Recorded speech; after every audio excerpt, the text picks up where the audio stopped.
Hi, welcome to Bookie. Today we will unlock the book Our Kids, The American Dream in Crisis.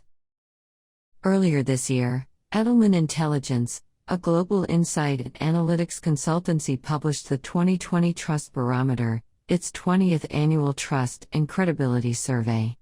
The report reveals that many people do not believe that they will achieve a better life through hard work. Especially in developed Western countries, income inequality is undermining trust, and the masses are far less trusting of institutions than the elites. This shows that the old belief that one can earn a better life through hard work has lost its allure. Upward mobility has become increasingly difficult for those from poor family backgrounds. After the media reported the results of this survey, many people shared thoughts online that resonated with others. Their opinions coincide directly with the main points of this book. The class-based opportunity gap between the rich and the poor has widened dramatically in recent decades. Why would a society lacking social mobility experience opportunity inequality? How can issues of opportunity inequality be solved? In this Bookie, we will examine these questions together. The author of this book is Robert D. Putnam. Celebrated as one of the top social scientists in contemporary America, Putnam is a professor at Harvard University and a member of the National Academy of Sciences. He also served as the president of the American Political Science Association. He and his team spent years conducting research and interviewing 107 young adults and their parents across the country. The results revealed the drastic social changes taking place over the last half-century. Putnam began his research in his hometown of Port Clinton, Ohio. He graduated from high school in 1959, and in the 1950s there was little class segregation in Port Clinton. Kids from poor and rich families lived in the same neighborhood and went to the same school. Every kid had an equal opportunity to be better off, no matter what his or her family background was.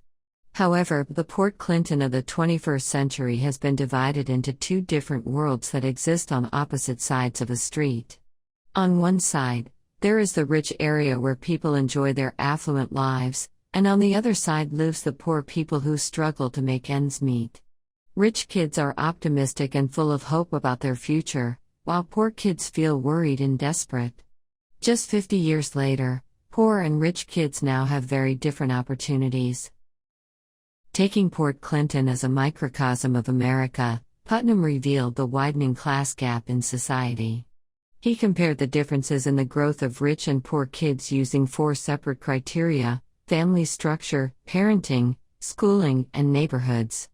In a society with increasing class segregation, poor kids, no matter how hard they try, are unable to move upward. This book not only exposes the crisis of the American dream, but also serves as a warning for other countries with diminishing social mobility. We will now unlock this book in 3 parts. Part 1: Why is it harder for poor kids to move upward nowadays? Part 2: What are the differences in the growth of rich and poor kids? Part 3: The problem of opportunity inequality and how to address it. First, let's go back to the 1950s, the time when Putnam was in high school. In the 1950s, socioeconomic barriers had been at an all-time low for more than a century. The economy and public education were developing quickly. People had relatively equal income and little class segregation existed in communities or schools. In those days, any hard-working person could find a job to support a decent life.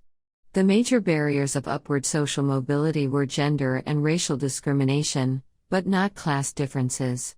So, lower-class kids had sufficient opportunity to move upward. Take the Port Clinton High School class of 1959 as an example. The richest kids were from families that owned businesses. They were at the top of the local social pyramid. The majority of the students were from working-class families. Some of them were so poor that they couldn't afford a car or a television. Nevertheless, the kids of white-collar workers and the kids of manual laborers lived in the same community and participated in the same activities. Eventually, about 3/4 of the students were more educated than their parents.